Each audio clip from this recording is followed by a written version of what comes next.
one of the acknowledgements I want to do today is also about the victims of our violence. The testimony that Shegu shared about Nigerian refugees in Cameroon is a report from a team I have presently in Cameroon. As the Commission, National Human Rights Commission, we're trying to get a sense of what's happening to Nigerians in the front lines. And I take a lot of heat from people who say, why should you care, you small Igbo boy? And I tell them I went to Federal Government College, Okigwe. And they were set up as unity schools, those so-called federal government colleges. And when we went there, we were taught there is only one country. It's called the Federal Republic of Nigeria, and you've got to be proud of it. And there is goodness in all parts of this land, and there are human beings in it too, created by God, and we've got to care about them. And so when it became difficult, I started working informally with colleagues and friends in Cameroon to get in through the Cameroonian border. We got them in at the beginning of this week. And the testimonies they are bringing out are harrowing. Nigerians stuffed as animals in a stadium with no food to eat, living with the products of their bodily functions, because children may be watching this and I don't want to get graphic. And we are all celebrating Independence Day. We've got to care. We've got to think about them. And 3 weeks ago, I went to Kaduna to see Sheikh El-Zakzaki.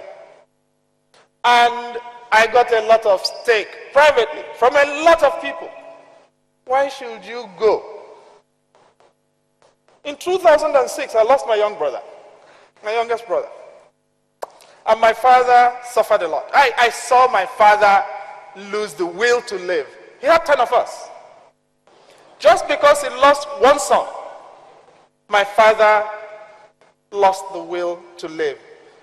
Who saved him? Ameya the devil. I'll come to that story shortly. But here was a father who lost 3 sons in one day. 3 sons. And people are telling me you cannot visit him to share compassion because he's from one part of your country and you're from another. That's messed up. We have to learn to care. He's a Nigerian.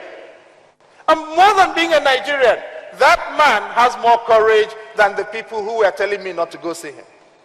Because when this country was in the throes of military rule, one of the people who had the courage to stand up and say no to military rule was Sheikh El-Zakzaki. And when he was in turmoil, having lost 3 of his sons, I thought, having now got democratic rule, Nigeria owed him a responsibility for a state official to go and say, we are sorry. This should not happen to any of us. Because your country is there for you not at the time when things are good. Your country has to be there for you at the times when you suffer. When your faith is in trouble and when you are in need of compassion. But because we've separated our politics from our economics and self from country, we don't care about those things anymore. Every state would want Aliko Dangote to be paying tax to them. But let Aliko announce that he wants to run for governor or senate, they will remind him where he comes from. Oh, your father comes from there, your mother comes from there. And this is the country in which Sabo Bakinzuwo, who is Nupe, was elected governor of Kano. Lagos State has never elected an indigene as governor. And that's a good thing. Depends on what you call indigene.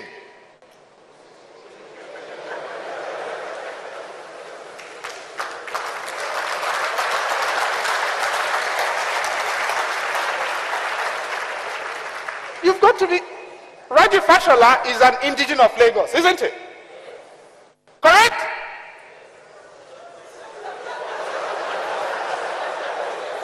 Thank you. Because for those who know Yoruba language, I'm not going to translate it. Ifashola.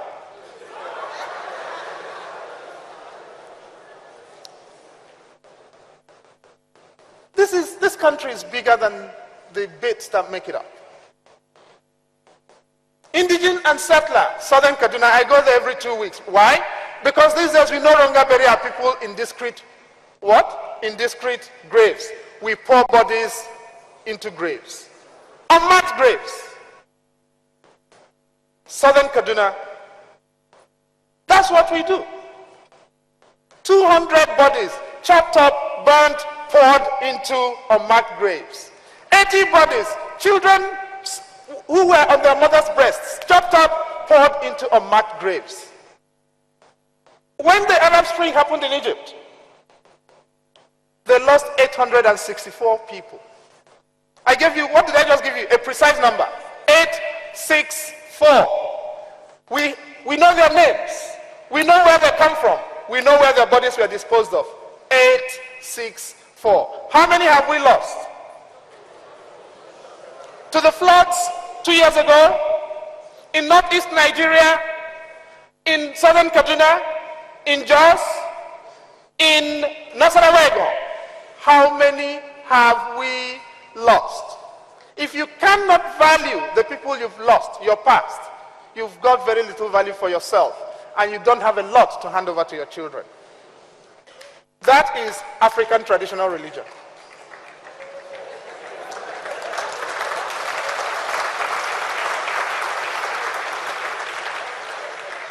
And therefore, on this Saturday afternoon,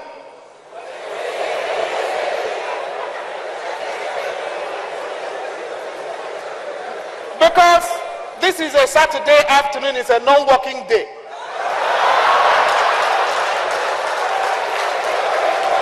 All right? It's not a holiday of obligation. I told you I grew up as a Catholic, so Sunday is working day for me. On this Saturday afternoon, we've got to commit to something. Every one of us, start counting the dead bodies we've lost. We can come together and create civic initiative to make it happen. Nigerians can no longer continue to be poured into graves like they don't belong. We sit down because we don't care, because we think, what? That is happening over there. Over there is right here.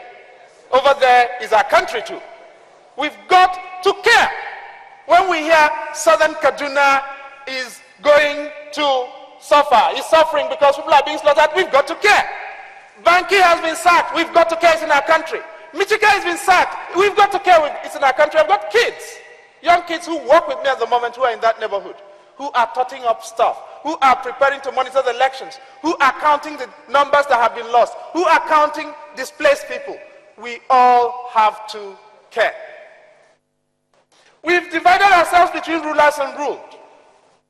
The rich people run us off the roads. They know the president and the prime minister and whoever. And they know the army commanders. We no longer have a right to use our roads. When they pass, we do what? We are run off the roads. Rulers and ruled are honorable, excellency. Nonsense.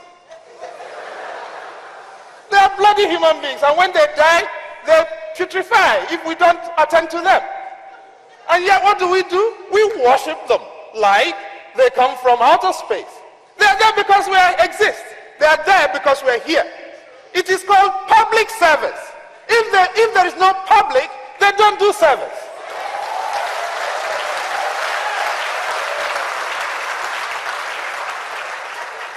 But because we've elevated them beyond places where even God chose not to go to, they have decided to make us worse than footmats. We are responsible. We can end it. Stop calling excellency. Call them governor. Mr. Governor, Mrs. Governor, Mr. Senator, Mr. Representative. Tell us what you have done. Call them by their names. You know what?